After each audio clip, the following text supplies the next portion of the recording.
La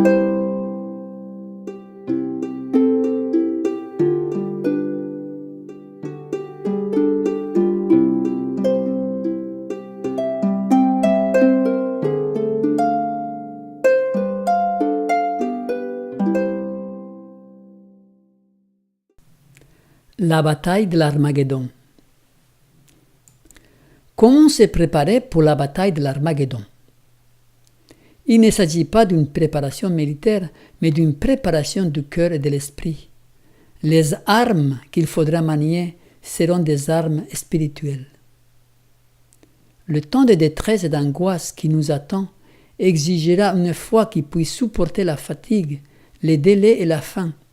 Une foi qui ne faiblira pas, quoique sévèrement éprouvée. Le temps de grâce est accordé à tous pour se préparer. Ceux qui n'exercent maintenant que peu de foi sont dans le plus grand danger de tomber sous la puissance des tromperies sataniques et du décret qui fera violence aux consciences.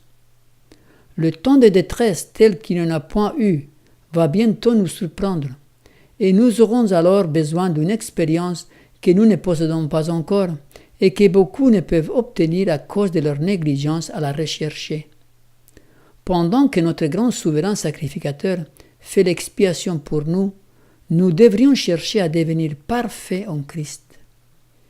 Notre Sauveur ne put être amené à céder à la puissance de la tentation, pas même par une pensée. Satan trouve toujours dans le cœur humain non régénéré quelque coin par où il peut y pénétrer, quelques désirs coupables que l'on garde, et par le moyen duquel ces tentations acquièrent de la puissance.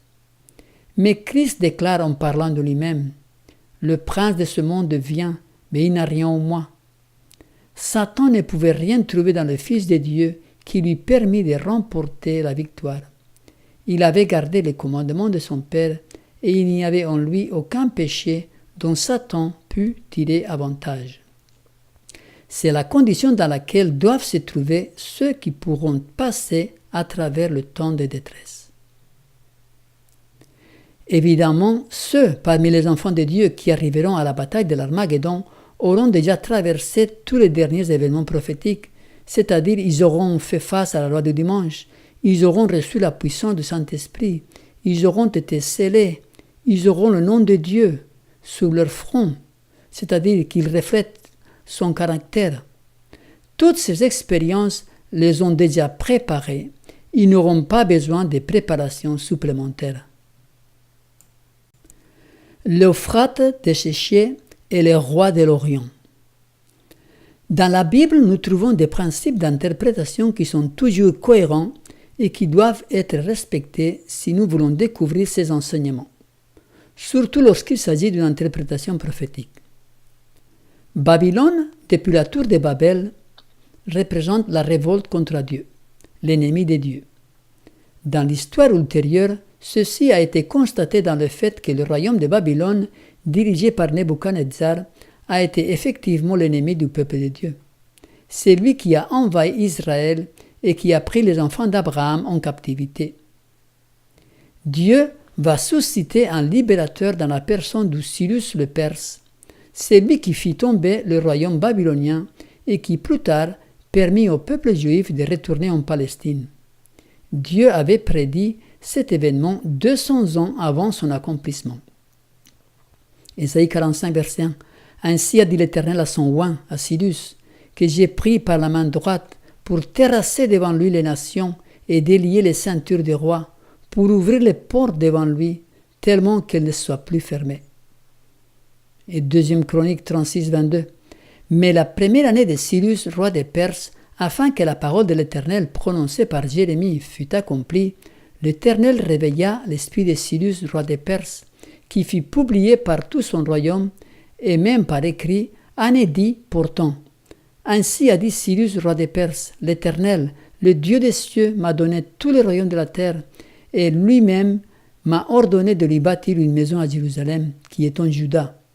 Qui d'entre vous est de son peuple? Que l'Éternel, son Dieu, soit avec lui et qu'il monte. Cyrus donc est un type du Messie, le libérateur du peuple de Dieu qui se trouve à Babylone. il leur dit « Sortez d'elle, des Babylone, mon peuple » en Apocalypse 18. Dans la prise de Babylone par les Perses, il fallut avoir recours à un stratagème étonnant pour pouvoir prendre la ville qu'on nommait imprenable. Le fleuve Euphrate traversait la magnifique ville, demeure du roi Beltsazar. Des murailles juste au-dessus du niveau du fleuve empêchaient cependant la pénétration dans la ville. Les Perses dévièrent le cours du fleuve et ils purent pénétrer par le lit asséché de celui-ci, prenant par surprise les Babyloniens, toujours sous l'effet de l'alcool du banquet de Beltsazar. C'est l'histoire qui se trouve dans le Daniel chapitre 4. C'est ainsi que Babylone tomba quand elle ne s'y attendait pas. Dans le chapitre 16 de l'Apocalypse, une image similaire est utilisée.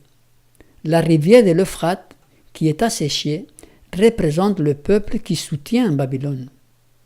L'assèchement de la rivière représente l'enlèvement de ce support. Et le roi qui vient, le libérateur, c'est Jésus-Christ lors de sa deuxième venue. La bataille de l'Armageddon représente la dernière bataille qui verra s'affronter la Babylone moderne, composée de trois entités, comme nous avons vu, et le peuple de Dieu. La fin de l'Armageddon, la septième coupe. Nous devons étudier le déversement de la septième coupe. Les puissances du mal n'abandonneront pas le conflit sans lutter, mais la providence a une part à jouer dans la bataille de l'Armageddon. Quand la terre sera éclairée de la gloire de l'ange d'Apocalypse 18, les éléments religieux, bons et mauvais, se réveilleront et les armées du Dieu vivant prendront place sur le terrain de bataille.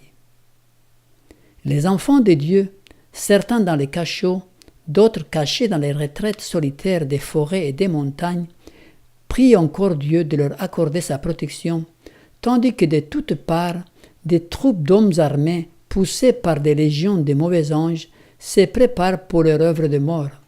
C'est à l'heure de la plus grande extrémité que le Dieu d'Israël s'interposera pour délivrer ses élus.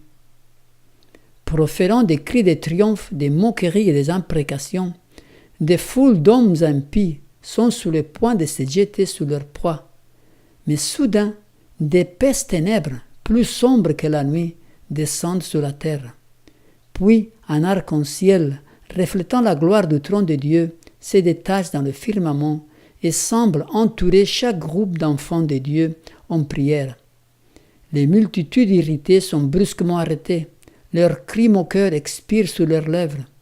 Elles oublient ceux qui sont les objets de leur rage meurtrière. Elles considèrent pleines de sombres pressentiments le symbole de l'alliance divine et voudraient se mettre à l'abri de son éblouissante clarté. C'est à l'heure de minuit que Dieu manifeste sa puissance pour délivrer son peuple. Le soleil paraît alors dans tout son éclat. Des signes et des prodiges se succèdent rapidement. Les méchants regardent ces scènes avec terreur et stupéfaction, tandis que les justes contemplent avec une joie solennelle les signes de leur délivrance. Tout dans la nature semble s'affranchir des lois habituelles. Les cours d'eau cessent de couler, des sombres nuages s'élèvent et s'entrechoquent. Au milieu des cieux agités se distingue un espace éclairé d'une gloire indescriptible, d'où descend la voix de Dieu, semblable au bruit des gros eaux, disant « Son effet ». La bataille de l'Armageddon arrivera donc soudainement à sa fin. Les enfants de Dieu n'auront pas à lutter ni à se défendre, car les anges les protégeront et au dernier moment, Dieu interviendra pour les délivrer. Par la suite, il y aura une série de manifestations physiques sur notre terre qui correspondent à celles décrites dans la septième plaie d'Apocalypse 16. Cette voix ébranle les cieux et la terre. Il s'est produit un grand tremblement de terre tel qu'il n'y a eu jamais de pareil depuis qu'il y a eu des hommes sur la terre. Les cieux semblent s'ouvrir et se fermer. La gloire du trône de Dieu semble percer l'atmosphère. Les montagnes sont ébranlées comme un roseau au souffle du vent, et des rochers brisés s'éparpillent de tous côtés. On entend comme le bruit d'une tempête qui approche. La mer soulève ses flots en furie. On entend le hurlement de l'ouragan, semblable à la voix des démons, accomplissant une œuvre de destruction. La terre entière se soulève et s'affaisse, comme les vagues de la mer. Le sol se crevasse, ses fondements semblent s'effondrer. Des chaînes de montagnes et des îles habitées disparaissent. Les ports de mer qui sont devenus semblables à Sodome par leur méchanceté sont engloutis par les flots de montée.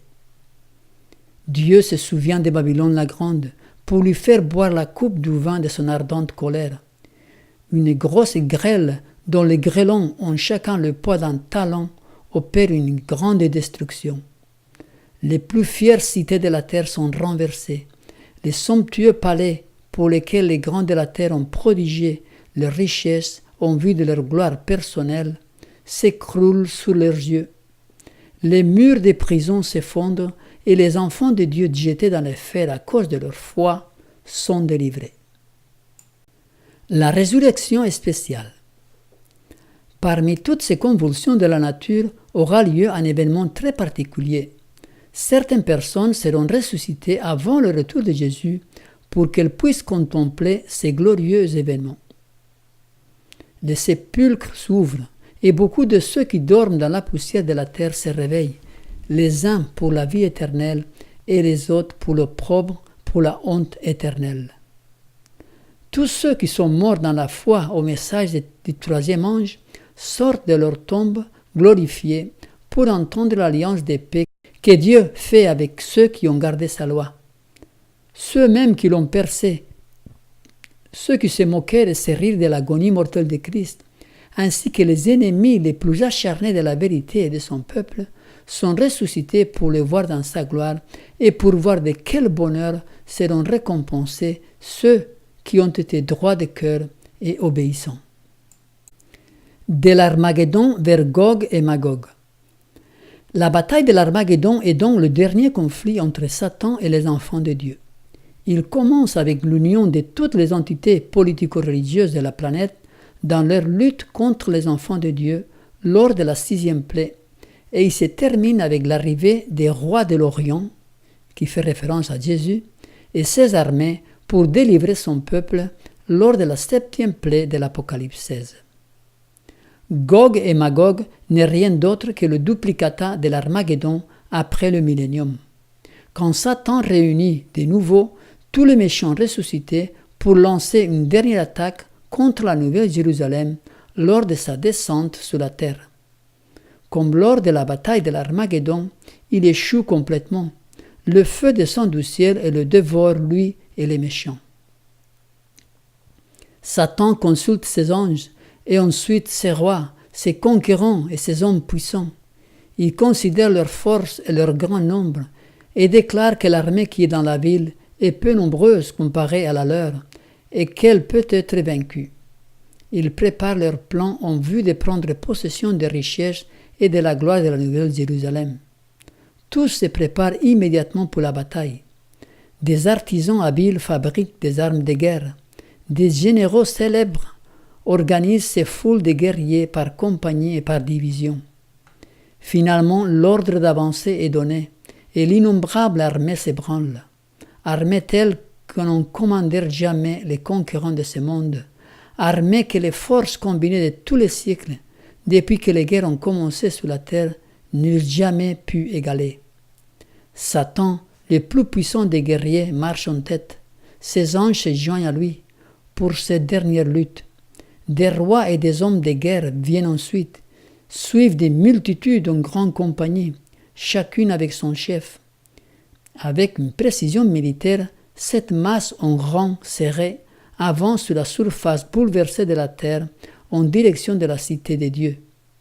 Au commandement de Jésus, les portes de la Nouvelle Jérusalem se ferment et les armées de Satan entourent la ville et se préparent pour l'assaut.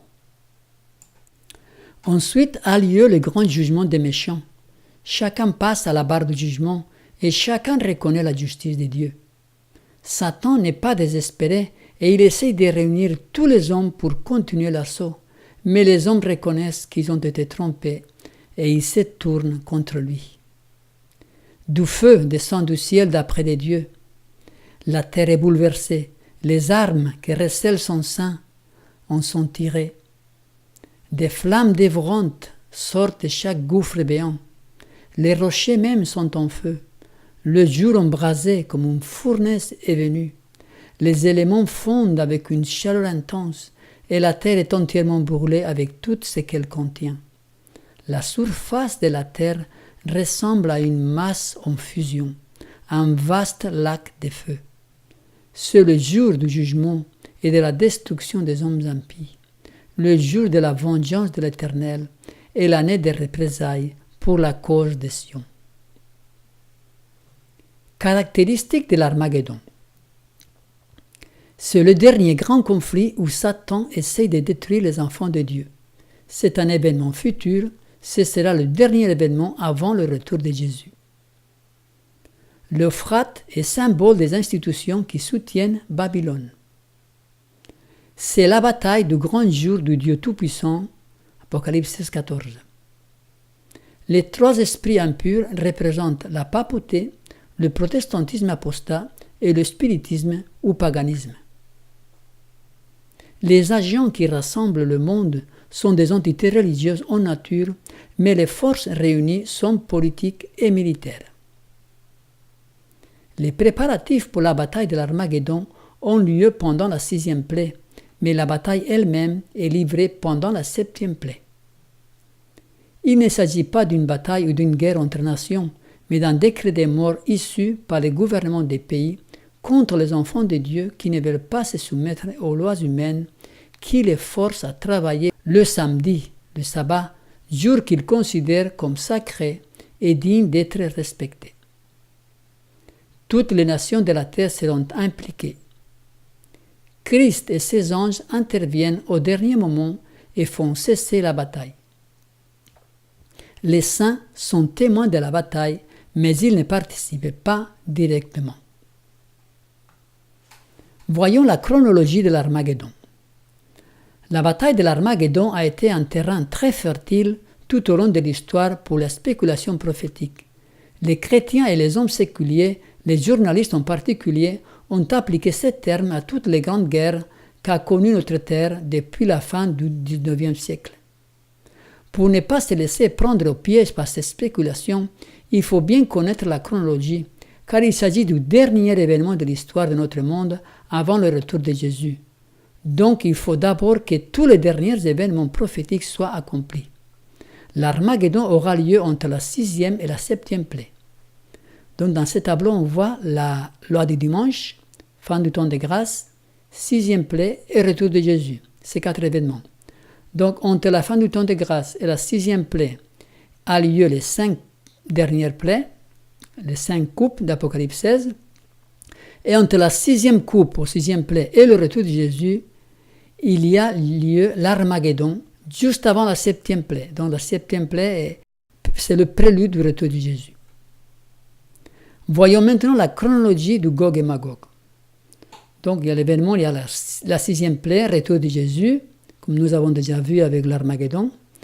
Il y a le millénium, la résurrection des méchants et la descente de la Nouvelle Jérusalem. Donc l'Armageddon, comme nous avons vu, a lieu entre la 6e plaie et le retour de Jésus, qui fait partie de la 7e plaie. Et Gog et Magog, c'est après le millénium, c'est après la résurrection des méchants et avant la descente de la Nouvelle Jérusalem. Entre ces deux événements. Conclusion. 4 anges puissants retiennent les puissances de ce monde jusqu'à ce que les serviteurs de Dieu soient scellés sur leur front. Les nations de la terre sont avides des conflits, mais elles sont retenues par les anges. Quand cette puissance qui les contient est enlevée, il viendra un temps de trouble et d'angoisse. Des mortels instruments de guerre seront inventés. Des vaisseaux avec leurs chargements vivants seront enterrés dans les profondeurs marines. Tous ceux qui n'ont pas l'esprit de la vérité s'uniront sous la direction des agents sataniques. Mais elles doivent être gardées sous contrôle jusqu'au temps de la bataille de l'Armageddon. La bataille de l'Armageddon sera livrée, et ces jours-là ne devraient trouver aucun de nous endormi. Nous devons être éveillés comme les vierges sages, ayant de l'huile dans nos lampes. La puissance du Saint-Esprit doit être sur nous et le capitaine de l'armée du Seigneur sera à la tête des anges du ciel pour diriger la bataille. Des événements solennels vont se dérouler devant nous. Trompette après trompette doivent sonner, coupe après coupe versée sur les habitants de la terre. Des scènes d'un intérêt prodigieux sont sur nous, et ces choses seront une preuve sûre de la présence de celui qui a dirigé dans tous les mouvements agressifs qui ont accompagné l'avancement de sa cause à travers les âges, et de celui qui s'est engagé miséricordieusement à être avec son peuple dans tous leurs conflits jusqu'à la fin du monde. Il justifiera sa vérité, il l'amènera au triomphe. Il est prêt à fournir à ses fidèles des motivations et des aspirations puissantes, leur inspirant l'espoir, le courage et la valeur pour se lancer dans une activité intense alors que le temps est tout proche. Les événements sociopolitiques de notre monde font présager que nous sommes à la veille des grands bouleversements. L'instabilité sociale, le mécontentement, le matérialisme exacerbé, la pollution atmosphérique, l'explosion démographique, le manque de terres cultivables, la pauvreté grandissante, la crise énergétique, etc., ne font espérer rien de bon. Mais bien que toutes ces choses aient leur poids, nous ne devons pas oublier que l'horloge divine, celui qui nous permet de savoir où nous en sommes dans l'histoire, ce sont les prophéties. L'accomplissement prophétique des portions des livres de Daniel et de l'Apocalypse qui concernent la fin nous assure que notre délivrance approche. Nul ne saurait dire combien d'années, car ce sont des choses cachées aux humains. Mais Dieu nous appelle à veiller et à prier. Car lorsqu'ils diront paix et sûreté, alors une ruine subite les surprendra, comme les douleurs surprennent la femme enceinte, et ils n'échapperont point. Mais quant à vous, frères, vous n'êtes point dans les ténèbres, pour que ces jours-là vous surprennent comme un voleur. Vous êtes tous des enfants de la lumière et des enfants du jour. Nous n'appartenons point à la nuit ni aux ténèbres. Ne dormons donc pas comme les autres, mais veillons et soyons sobres.